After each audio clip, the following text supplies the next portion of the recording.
बाबा बुल्हे शाह की पैदाइश एक छोटे गांव कसूर में हुई। वो एक सादा घराने में पैदा हुए। बचपन ही से उनकी आंखों में इल्म का नूर और रूहानियत की जुस्तजू थी। वो अपने वालिद से अखलाक और दीन का सबक लेते हुए बड़े हुए।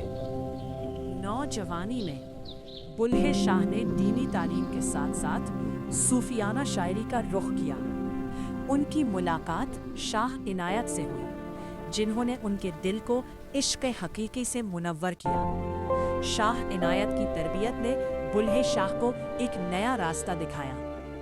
उन्होंने अपनी शायरी में समाज की बेइंसाफी को उजागर किया। बुल्हे शाह ने बताया कि रूहानियत का रास्ता मोहब्बत और इंसानियत से गुजरता है।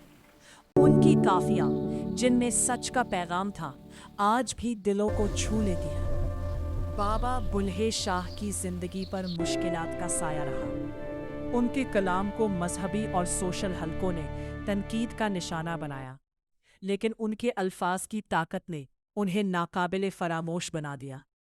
आखिरकार बुल्हे शाह का विसाल कसूर में हुआ।